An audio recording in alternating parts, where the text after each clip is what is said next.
নদীর এপার ভাঙ্গে ওপার গড়ে, এই তো নদীর খেলা। সকাল বেলার ধনীর তুই ফকির সন্ধ্যা বেলা। আমার আজ আছে তো কাল নাই, আজ আছে তো কাল নাই। পয়গম্বর সুলাইমান আলাইহিস সালাম দাউদ নবীর সন্তান। হযরত সুলাইমান নবী দাঁড়িয়ে আছেন, হঠাৎ করে দেখলেন এক আল্লাহর বান্দি মহিলা হাতের মধ্যে একটা আটার গামলা নিয়া, ময়দার গামলা নিয়া, খালি ময়দার গামলা নিয়ে, ময়দা নাই, আটাও নাই, কিছু নাই, হাতের মধ্যে বল নিয়ে আল্লাহর দরবারে বলতে লাগলো, ও আল্লাহ তুমি এটা কি করলা, তুমি এটা কি করলা, তুমি এটা কেন করলা। আল্লাহর দরবারে বলতে লাগলেন। পয়গম্বর সুলাইমান নবীর সঙ্গে মোলাকাত হয়ে গেল।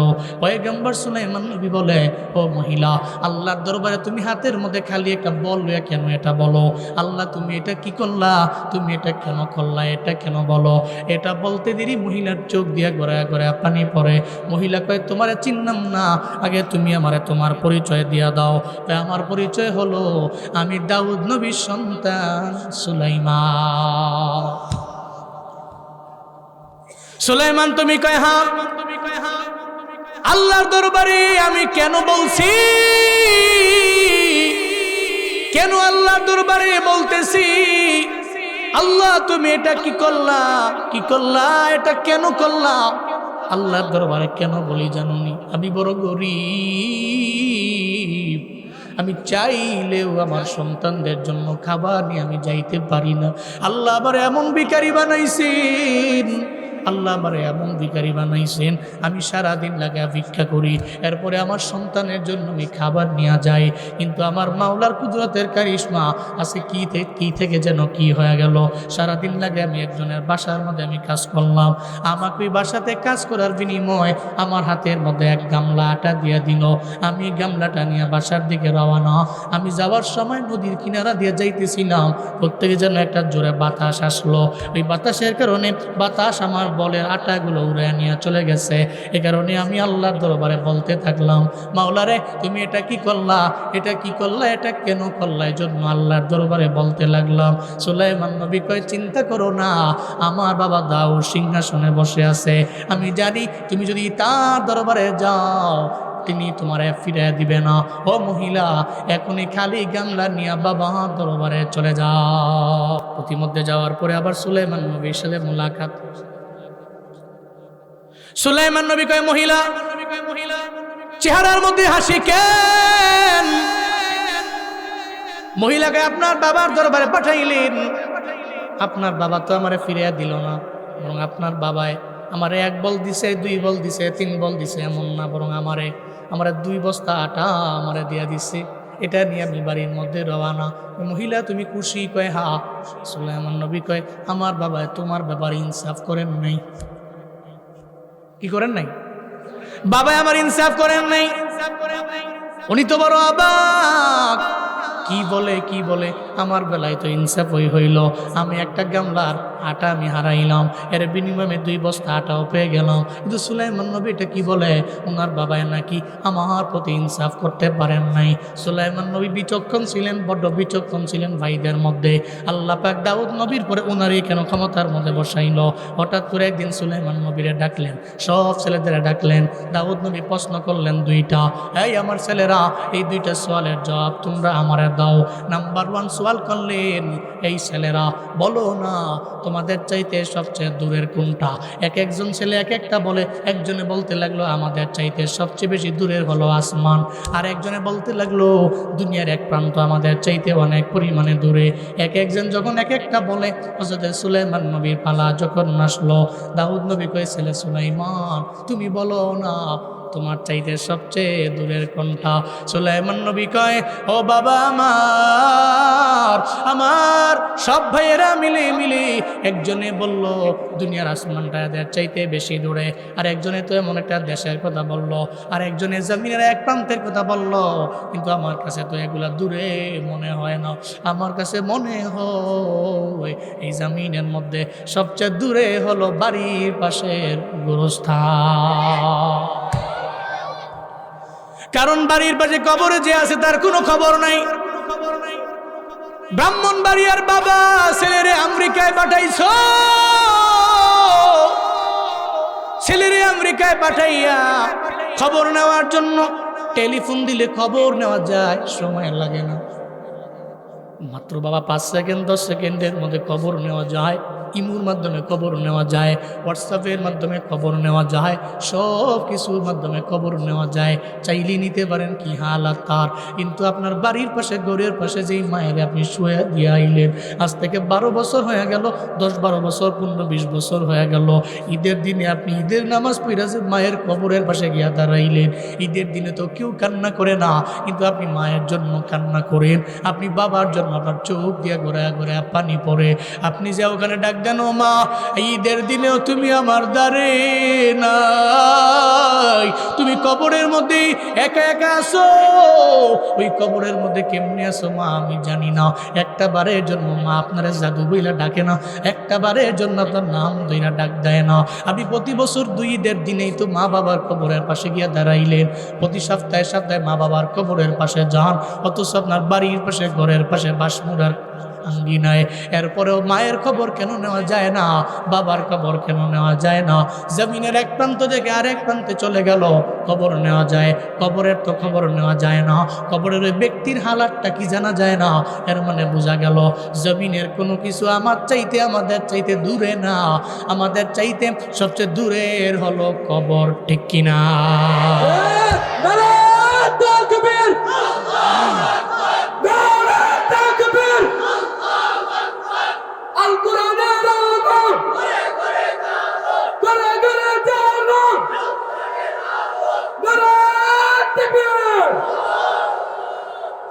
হযরত দাউদ নবী এবার বললেন, ছেলেরা আমার দরবারে বলো, তোমাদের চাইতে সবচেয়ে কাছের কোনটা আমায় জানাও।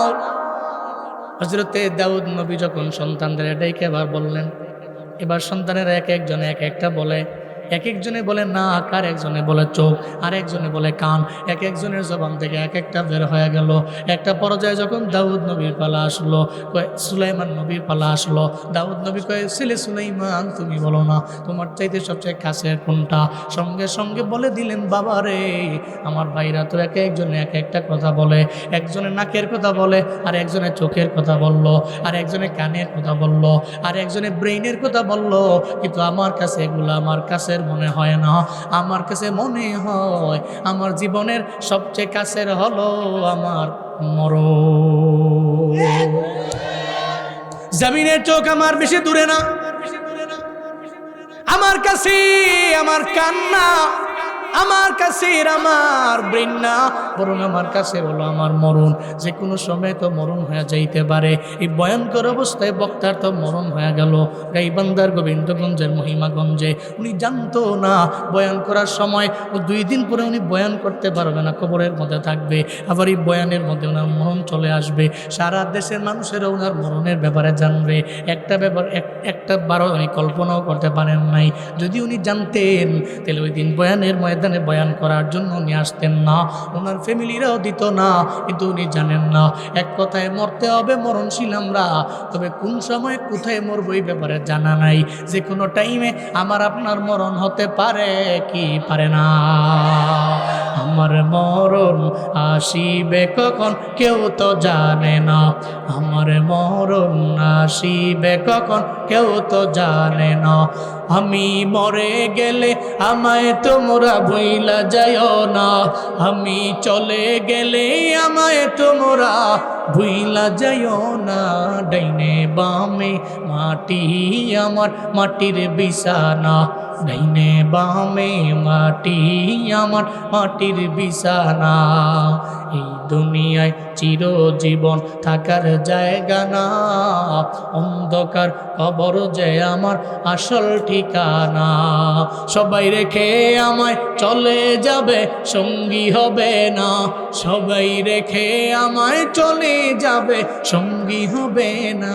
ডাইনে বামে মাটি আমার মাটির বিছানা, ডাইনে বামে মাটি আমার মাটির বিছানা। আমি চলে গেলে আমায় তোমরা ভুইলা যাইও না, আমি মরে গেলে আমায় তোমরা ভুইলা যাইও না। আমার মরণ আসিবে কখন হযরত দাউদ নবী অবাক হয়ে গেলেন, আল্লাহর দরবারে বলতে লাগলেন, হে মালিক, আমি মহিলাকে 2 বস্তাটা দেওয়ার পরেও আমার ছেলে আমারে বলে আমি ইনসাফ করতে পারি নাই, আমি আদালত করতে পারি নাই। কেন আমার ছেলে আমার দরবারে বলল, মাওলারে এই বাতাস তুমি ওই সময় কেন বইলা যে বাতাসের কারণে গামলা থেকে আটা নিয়ে উড়ে চলে গেছে? আল্লাহ পাক রব্বুল আলামিন বলে, দাউদ পয়গম্বর, এই বাতাস কথা মানে আমি আল্লাহ, জমিনের মধ্যে এমন কিছু নেই যে আমার আল্লাহর কথা মানে না। কথা বলেন ঠিক কিনা? লিল্লাহি মা ফিস সামাওয়াতি ওয়া মা ফিল আরদ। চিল্লা আল্লাহু আকবার। আল্লাহ পাক বলেন, আসমানের নিচে জমিনের উপরে যা আছে সব তো আল্লাহর জন্য।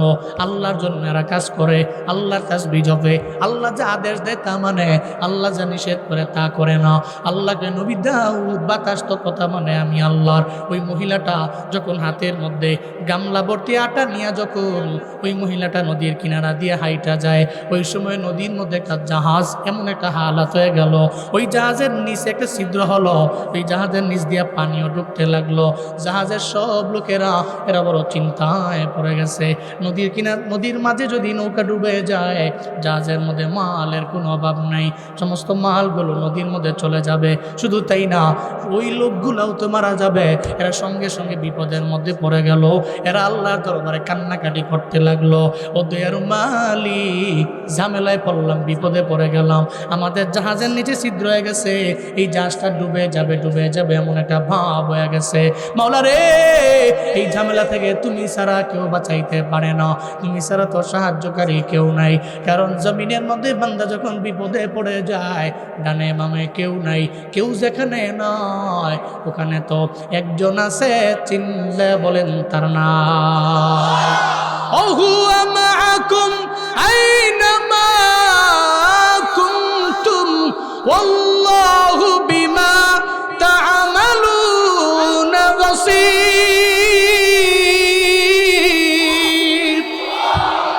জমিনের যেখানে কেউ নাই ওখানে তো আমার আল্লাহ আছে। আল্লাহ কয় হুয়া মাআকুম, তিনি তোমাদের সঙ্গেই আছে। আইনা মা কুনতুম, তুমি যেখানে যাও ওখানে তো আমার আল্লাহ। আল্লাহু বিমা তা'মালুনা বাসীর, আমার আল্লাহ তো কুদরতি চক্ষু দিয়ে তোমারে দেখতে পায়। বান্দারা ঝামেলায় পড়ে গেল, জাহাজ থেকে আল্লাহর দরবারে বলতে লাগলো, আল্লাহ তুমি চাইলেই তুই বিপদ থেকে আমাদের বাঁচায় দিতে পারো। আল্লাহ পাক বলে, ও দাউদ পয়গম্বর, আমি তো এদের মালিক। তারা যে আমি আল্লাহর দরবারে বিপদে পড়ে আল্লাহকে ডাকলো, আমি আল্লাহ তো এদের ফালা যাইতে পারি না, এদের জাহাজ তো নদীর মধ্যে ডুবে যাবে, এটা আমি আল্লাহ জীবনে কোনোদিন করতে পারি না। আমি আল্লাহর সঙ্গে সঙ্গে বাতাসরে বললাম, এই বাতাস দৌড়ে তুমি যাও। আমি বলতে দেরি, বাতাস তো দৌড়ে চলে গেল, কারণ বাতাস কথা মানে কা। আমি আল্লাহ বাতাসে কেন বললাম? শুধু আমি আল্লাহকে এরা ডাকলো এজন্য নয়, বরং এই সমস্ত জাহাজের মানুষগুলো এরা আল্লাহর দরবারে বলতে লাগলো, মাওলারে আমরা তো জানি as-সাদাকাতু তারাদ্দুল বালা, দান করলে বালা দূর হয়, মুসিবত দূর হয়ে যায়, বিপদ দূর হয়ে যায়, মুসিবত দূর হয়ে যায়, ঝামেলা দূরে চলে যায়। আল্লাহর দরবারে জাহাজের মধ্যে যত লোকগুলো ছিল এরা আল্লাহর দরবারে নিয়ত করে ফেললো, মাওলারে এই জাহাজের মধ্যে যত মাল আছে আমরা যদি জাহাজ থেকে নিয়ে নদীর কিনারা পর্যন্ত আমরা যাইতে পারি, এই জাহাজের মালগুলারে আল্লাহ রাস্তায় আমরা দান করে দিব। চিল্লায় পড়া যাবে কি সুবহানাল্লাহ। আল্লাহ কয়, নবী দাউদ, আমি আল্লাহ তো পারি না, আমি আল্লাহ তো চাই না এদের জাহাজ ডুবে যাক। 1 নম্বরে এরা আমি আল্লাহকে ডাকলো, 2 নম্বরে এরা বললো, এরা নিয়ত করে ফেললো এই জাহাজের মধ্যে মালগুলো ফি সাবিলিল্লাহ এরা ব্যয় করে দিবে। আমি আল্লাহ তো চাই না এই মানুষগুলো ডুবে যাক, নদীর মধ্যে জাহাজটাও ডুবে যাক। আমি বাতাসে আদেশ করলাম, বাতাসে নদীর কিনারা দিয়ে মহিলাটা হাইটা যায়, ওই মহিলার হাতের মধ্যে গামলার মধ্যে আটাও আছে। বাতাস তুমি বইয়া মহিলার গামলা থেকে আটাগুলো নিয়ে যাও, পানির সঙ্গে মিক্স কইরা ওই জাহাজের যেই জায়গা দিয়ে ছিদ্র হয়ে গেছে ওই আটা দিয়ে সুন্দর করে লাগায় দাও। চিল্লা বলেন খেলা কা। কাদের কুদরতদারি বরকামাল আন্তা রব্বি আন্তা হাসবি দুল জালাল তুহি কাদির জলিলুল্লাহ জাহাদার বহরহাল তুহি মেরা নগাহদার। আল্লাহ পাক বলেন নবী দাউদ, বাতাসরে আমি বলতে দেরি, সঙ্গে সঙ্গে ওই বাতাস চলে গেল ওরা পানিটারে মিক্স কইরা জাহাজের তলদেশে ছিদ্রটারে সুন্দর করে মেরে দিচ্ছে। জাহাজের লোকেরা রবের দরবারে শুকরিয়া আদায় করে, জাহাজ নিয়ে আমাদের কিনারায় চলে আসছে। এটাই ছিল কাহিনী। বাতাস তো আমি রবের কথা মানে, আমি তো চাই নাই, আমি তো চাই নাই এই মানুষগুলো সবাই মারা যাক, জাহাজটা ডুবে যাক, এটা তো আমি আল্লাহ চাই না। মহিলার গামলার আটা নিয়ে গেছি, তো কি হয়েছে? আমি আল্লাহ যারে এক গামলা আটা দিতে পারি, আমি আল্লাহ চাইলে তারে অনেক বেশিও দিতে পারি, কারণ সবার খাজানায় তো কমতি আছে, নির্দিষ্ট দেয়। আমি আল্লাহ যখন দেই, আমি আল্লাহ দেওয়ার মতো দেই, আমি আল্লাহর খাজানা থেকে ফুরায় না।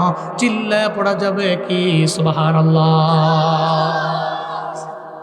এবার সুলাইমান নবী কয়, বাবা দেখছেন নি, ইনসাফ তো হয় নাই, আদালত তো কায়েম করতে পারেন নাই। মহিলা আইছে, মহিলার হাতের মধ্যে 2 বস্তা আটা দিয়ে আপনি মনে করছেন ইনসাফ হয়ে গেছে। মূলত তো কাহিনী তো এটা না। আল্লাহ তো জানা দিছে। আবার ওই জাহাজ তো নদীর কিনারায় ভিড়ে গেছে। জাহাজের লোকেরা কয়, আমরা তো সুষম বন্টন করতে পারবো না, জাহাজের মধ্যে তো মাল আছে, সমস্ত মাল সুলাইমান নবী এবং দাউদ নবীর দরবারে দিয়ে আসো। এরা সবাই গরিব মিসকিনদের এরা দিয়া দিবে। আব্বা গো, আপনি তো তার প্রতি ইনসাফ করতে পারেন নাই। এখন জাহাজের মালগুলো চলে আসে, এই জাহাজের লোকেরা বাচ্চা কার মাধ্যমে? মহিলার মাধ্যমে। আবার মহিলাতে কষ্ট করে সারাদিন লাগাইয়া এই আটা লইয়া নদীর কিনারা দিয়া হাইটা যায়। ওই আটা দিয়া আল্লাহ পাক এদের বাঁচাইলেন। এরা নিয়ত করে ফেললেন সব আল্লাহ রাস্তায় ব্যয় করে দিবে। তাহলে এই সম্পদ তো অন্য কেউ পাবে না, মহিলা পাবে। মহিলাকে দাঁড় করে রাখেন, মালগুলো আসতে দেরি, কর্মচারী দিয়া জাহাজের সমস্ত মাল মহিলারে দিয়া দেন, মহিলা বাড়ি লইয়া যাক। চিল্লা পড়া যাবে কি মারহাবা, আরো জোরে আল্লাহু আকবার। মহিলার তো এক গামলা গেছে, জাহাজ ভর্তি মাল মহিলার বাড়িতে দিয়া দাও। ওদিকে জাহাজের লোকেরা বাইতে গেছে, নিয়ত করছি জাহাজের মধ্যে তো মাল আছে, ফি সাবিলিল্লাহ ব্যয় করে দিব। আল্লাহ কয় তোরে বাঁচায় দিলাম, কনফার্ম তোর মরণ হয়ে যাইত, আমি আল্লাহ তোরে বাঁচায় দিলাম। তাহলে ব্রাহ্মণবাড়িয়া সরাইলের মুসলমানেরা, এই বাবারা, কালিকচ্ছের মুসলমানেরা, একটু বলেন না রে বাপ, আমাকে বলেন না সে আল্লাহ আছে না? না, যদি আল্লাহ থাকে, আল্লাহর দেওয়া রিজিক আমার আল্লাহ পাক দিলেন, আল্লাহ আপনারে দিছেন, আপনি দিবেন আল্লাহরে। আল্লাহ দিছে আপনারে, আপনি দিবেন আল্লাহরে। আল্লাহ কোরআনের কোথাও বলেন নাই তোমার দেওয়া রিজিক থেকে তুমি ব্যয় করো। আল্লাহ সব জায়গায় বলে আমার দেওয়া রিজিক থেকে তুমি ব্যয় করো। আমি আল্লাহ বড় মায়া করে তোমারে দিলাম, আমি আল্লাহ চাইলে কেড়ে নিতে পারি। কে আছেন রে বাবা যে আল্লাহ একটা মহিলারে এক গামলা আটা নিয়া জাহাজ ভর্তি আমার আল্লাহ মাল দিয়া দিতে পারে, আর একজনের আল্লাহ পাক বাঁচা দিতে পারে। কনফার্ম মরণ হয়ে যাইতো, মরণ হওয়ার পর থেকে এরা আবার আল্লাহ পাক এদের ফিরে দিলেন। আল্লাহ এদেরকে এদের জাহাজ থেকে বাঁচিয়ে দিলেন দান করার নিয়ত কারণে। কে আছেন? আপনাদের এলাকার প্রসিদ্ধ মাদ্রাসা সূর্যকান্দি মাদ্রাসা, ঐতিহাসিক ইসলামী মহাসম্মেলনের আজ শেষ দিন 31 জানুয়ারি 2026। মুতাবাররাকি মজলিসের সম্মানিত সভাপতি, সহসভাপতি, ওয়াইজিনে কেরাম বৃন্দ, আজকের এই মাহফিলের আমন্ত্রিত অতিথি, সুন্দরী আয়োজন আপনাদেরকে উপহার দিয়েছেন এই মাদ্রাসার আসাতিজায়ে কেরাম, তুলাবা, ইয়াং সোসাইটি, এলাকাবাসী, যাদের অক্লান্ত পরিশ্রমে প্রতি বছরের নেই এই বছরও এত সুন্দর আয়োজন দাঁড়িয়েছে, অক্লান্ত শ্রম দিয়েছেন। যিনি আমাকে বাবা বলে সম্বোধন করেন, আমিও খুব সম্মানের সাথে বাজান বলে সম্বোধন করি। সুন্দর একটা সম্পর্ক। অত্র জামিয়ার সম্মানিত প্রিন্সিপাল,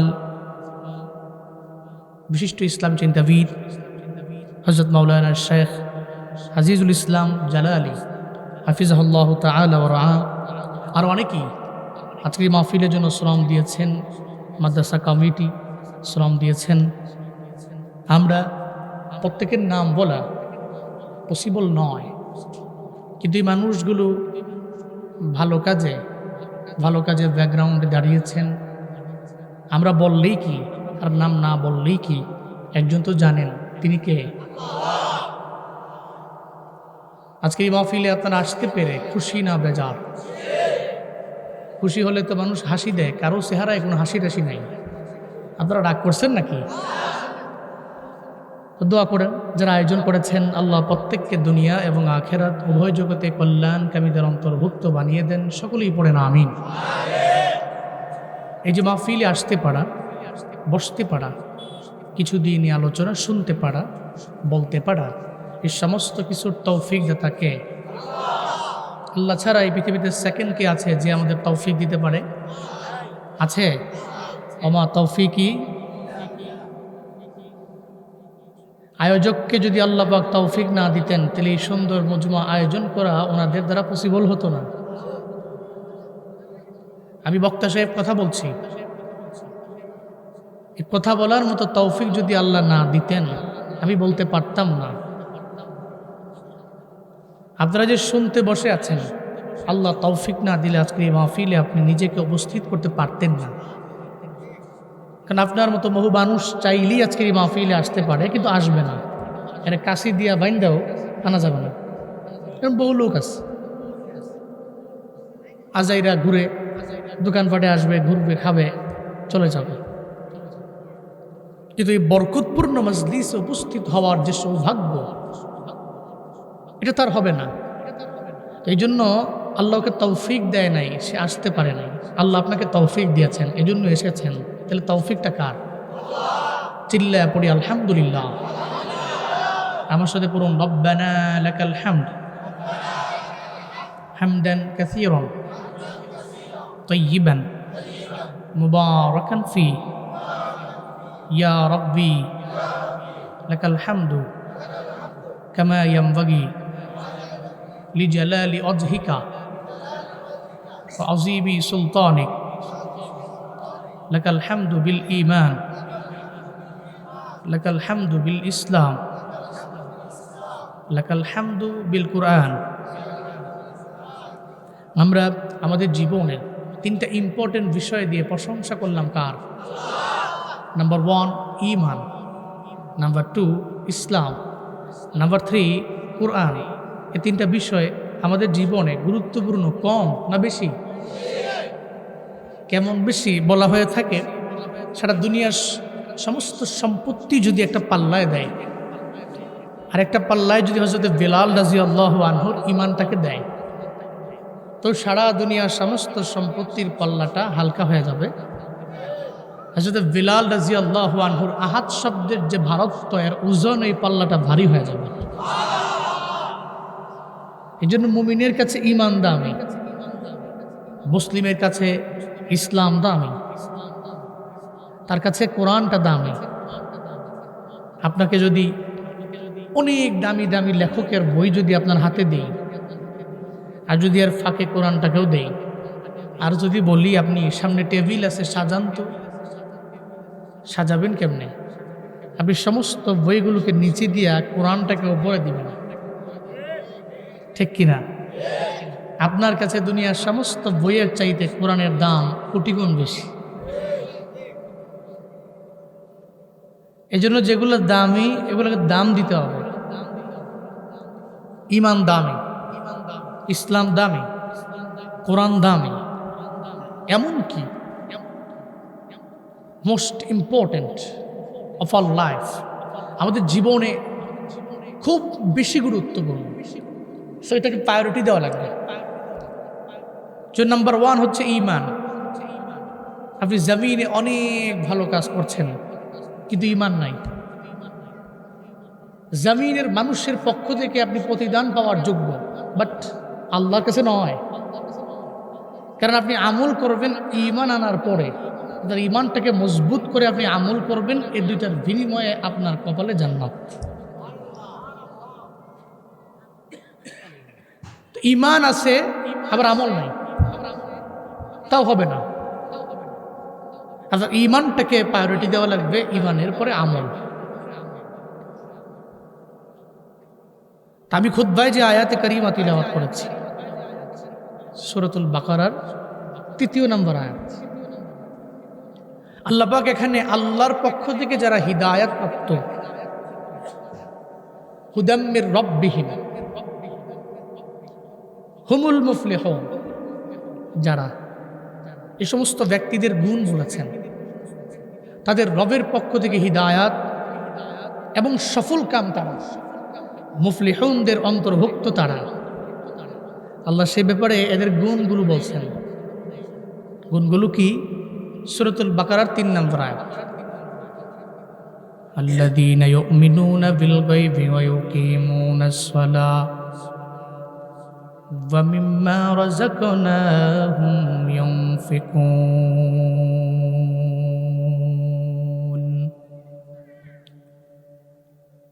আল্লাহ পাক বলেন রবের পক্ষ থেকে হিদায়াত আছে ওই বান্দার জন্য যে বান্দা 1 নম্বরে গায়বের প্রতি ঈমান আনে।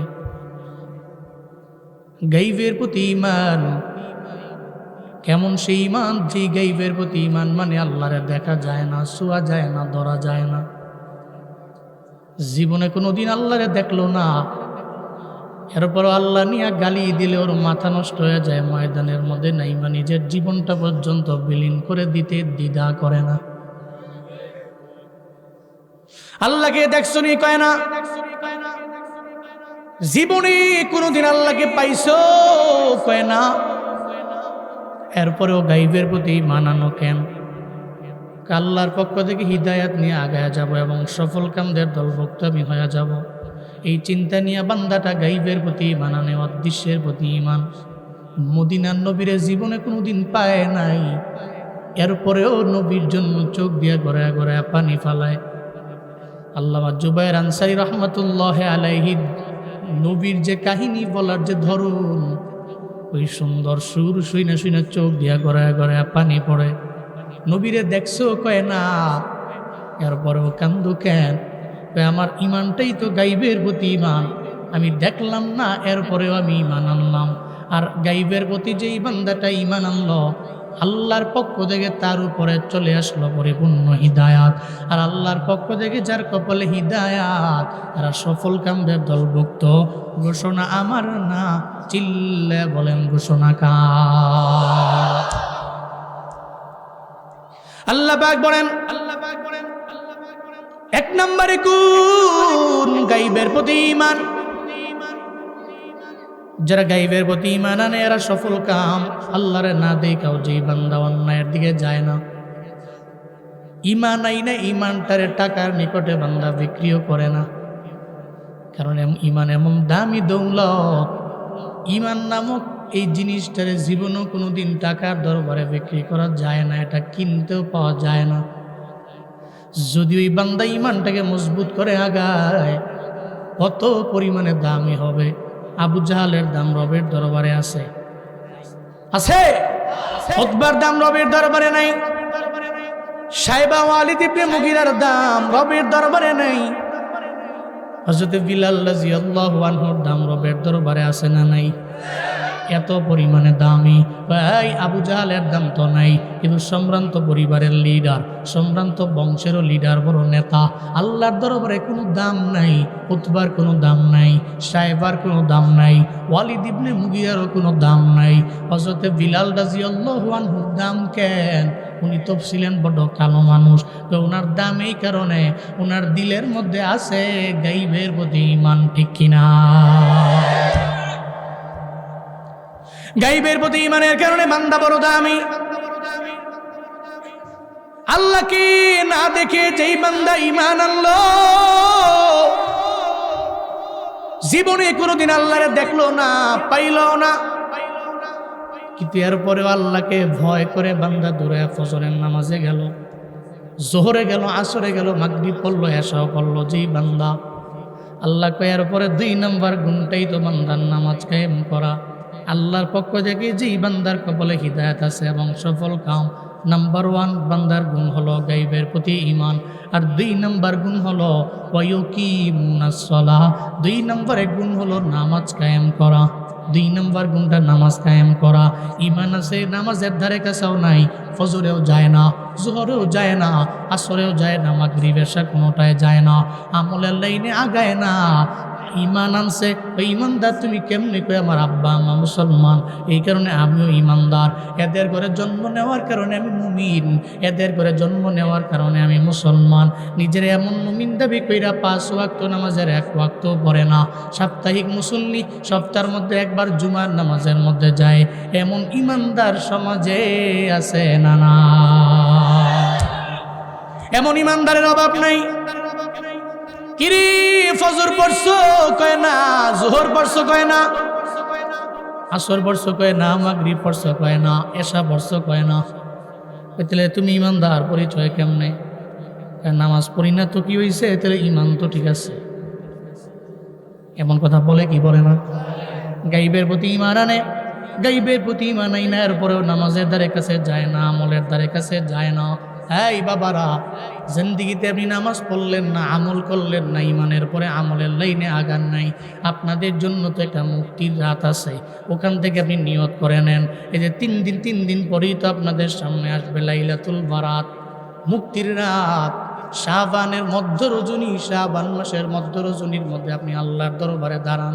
যদি আল্লাহর দরবারে কান্নাকাটি করে বলতে পারেন, ও আমার আল্লাহ, আমি জিন্দেগিতে এমন কোনো গুনাহ নাই করলাম না, তুমি আমারে মাফ করে দাও।